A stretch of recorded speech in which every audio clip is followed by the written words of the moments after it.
नमस्कार दोस्तों। ज़िंदगी जुआ है क्या, इस बारे में आज मैं बात करने वाला हूँ।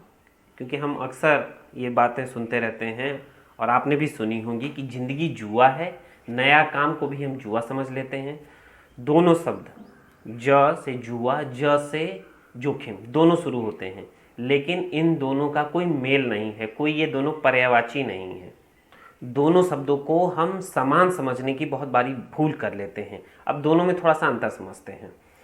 जब जोखिम की बात आती है तो जोखिम पे थोड़ा सा आपका नियंत्रण होता है, यानी कोई भी अगर नया काम शुरू करते हैं या कोई नौकरी शुरू करते हैं तो उसमें थोड़ा बहुत जोखिम रहता है, क्योंकि वो आप परिस्थितियों से वाकिफ़ नहीं होते हैं। उस कार्य को करने में आपको कौन कौन सी बाधाएं आने वाली हैं ये भी आपको नहीं पता रहता है। तो ये सीखने की एक प्रक्रिया हो सकती है। अब हम आते हैं जुए पे। जुआ जब जो भी पर्सन्स खेलता है या हम खेलते हैं तो उस पे नियंत्रण हमारा बिल्कुल भी नहीं होता है। वो सारी की सारी भावनाओं के हिसाब से काम होता है और हम लगातार अपने दाव पे दाव लगाते हैं और उसमें कोई परिवर्तन या अपने कार्य पद्धति में कोई बदलाव करने का कोई ऑप्शन नहीं होता है। बस हम इस एक भावना में आगे बढ़ते रहते हैं कि इस बार हम हारे हैं और बस अगली बार जीत जाएंगे, और फिर वो हार जाते हैं और फिर हमारी भावनाएं प्रबल हो जाती हैं कि हम फिर वो अब जीतने वाले हैं। तो ये एक प्रक्रिया लगातार चलती रहती है, ये भावनाओं के हिसाब से चलती है। जोखिम आप भावनाओं के हिसाब से नहीं लेते हैं, आप उसमें दिमाग का भी इस्तेमाल करते हैं। जबकि जुए में कहीं भी दिमाग की ज़रूरत ही नहीं पड़ती है, क्यों? क्योंकि वो एक प्रोसेस है और उसी प्रोसेस पे आप लगातार काम करते रहते हो, उसमें कोई चेंजेस की बात नहीं होती है। तो इसलिए इस बात पे ध्यान रखें कि ये दो शब्द को मेल ना करें। इससे क्या होता है कि हमारा दिमाग दोनों को सेम समझने लगता है और ये हमारे आगे बढ़ने में बहुत बड़ी बाधक हो जाती है। किसी नए कार्य को शुरू करने में जोखिम रहता है, इसमें कोई डाउट नहीं होता, ये सभी को पता है, आपको भी पता है। लेकिन आप इसका एक उदाहरण चींटियों से ले सकते हैं। जब चींटियों का एक रेला चल रहा होता है तो आप अगर बीच में कोई बाधा उत्पन्न कर दें या उसमें कोई सामान रख दीजिए या एक लकीर खींच दीजिए तो वो चींटी थोड़ी देर डिस्टर्ब होती है, फिर वो उस सामान या जो बाधा है उसके अगल बगल से वो रास्ता ढूंढने लगती है। तो सेम प्रोसेस, यही क्रिया हम लोग भी करते हैं कि जब हम कोई नया काम शुरू करते हैं और उसमें कोई बाधा आ जाती है तो हम अपने लक्ष्य को नहीं हटाते हैं, हम इधर उधर से निकलने का प्रयास करते हैं। तो ये आपके पास एक ऑप्शन होता है जोखिम में, लेकिन जुए में ऐसा कोई भी ऑप्शन नहीं होता है। अगर आप एक रास्ते पे जा रहे हैं तो उसी रास्ते पे भी अगली बार भी आपको जाना है। तो इस बात को समझने की ज़रूरत है कि जोखिम ज़िंदगी में आप जो लेते हो वो आपके दिमाग और कैलकुलेटेड होता है, उस पर आपका अपना कुछ हद तक क्या 50% to 60% नियंत्रण होता है। लेकिन जुए में ऐसा बिल्कुल भी नहीं होता है। रिजल्ट जुए में आपके हाथ में बिल्कुल नहीं होता है। आप सिर्फ ऊपर वाले पे भरोसा करके ऐसा काम करते हैं कि हाँ वो ऊपर वाला मुझे आज मेरी किस्मत अच्छी कर देगा और मुझे वो जिता देगा, मेरी चीज़ें आज अच्छी हो जाएंगी, मेरी आज लक बहुत साथ दे देगा तो मैं जीत जाऊंगा। लेकिन ऐसा कुछ भी नहीं होता है।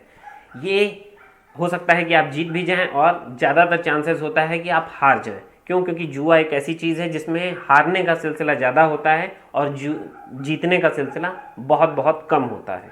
ये बात तो तय है कि अगर जोखिम और जुआ एक होता तो ये दुनिया आज जितनी अच्छी दिखती है, जितना आज हम प्रगति कर चुके हैं, ये ऐसा कुछ भी नहीं होता।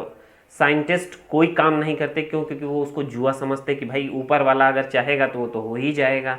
कोई आविष्कार नहीं करता, कोई नई चीज़ का इस समाज में हमारे पास आती नहीं।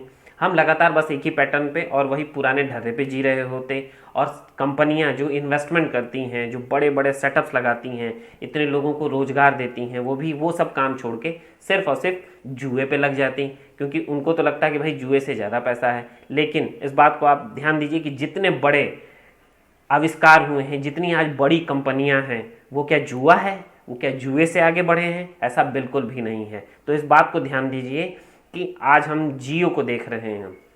जियो जब आई तो उस वक्त डाटा बहुत बहुत महंगा था, तो क्या उसने जुआ खेला? नहीं, उसने कैलकुलेटेड, उसने फ्यूचर देखा और उस हिसाब से उसने कैलकुलेटेड अपनी प्लानिंग की और उस प्लानिंग के तहत आज हमें डाटा इतना ईजिली और इतना सस्ता अवेलेबल है। कुछ समय पहले तक डाटा हमें मिल नहीं पाता था और महीने में 1 GB मिल जाए वही बहुत होता था और हम बहुत बचा बचा के कार्य किया करते थे। लेकिन आज ऐसा नहीं है। हमने मैकडोनल्ड का तो नाम सुना ही है। मैकडोनल्ड हर एक बड़े सिटीज़ में है, तो उसने लगभग 80 से ज़्यादा देशों में अपनी फ्रेंचाइजी दे रखी हैं और लगातार उनको रेवेन्यू जनरेट हो रहा है। ये जोखिम था। रे क्रीक जो उसके ओनर थे, जिन्होंने वो फाउंडर थे, उन्होंने इसको एक रिस्क के तौर पे लिया, इसको जुए के तौर पे नहीं लिया कि इस पे मैं एक जुआ खेलता हूँ, क्योंकि अगर उन्होंने जुआ खेला होता तो इतने देशों में उसकी फ्रेंचाइजी नहीं बटी होती और मैं और आप उसके प्रोडक्ट का इस्तेमाल नहीं कर रहे होते। तो हम जिंदगी में इस चीज़ को समझें कि जिंदगी में कार्य करना और उसमें जोखिम होना ये एक स्वाभाविक बात है। ये किसी के साथ होता है, ऐसा नहीं है कि ये आप ही के साथ होता है, कोई आप स्पेशल है इस पृथ्वी पे, नहीं, ये सबके साथ होता है। लेकिन ये जुआ नहीं है, ये चीज़ ध्यान में रखने की ज़रूरत है। धन्यवाद।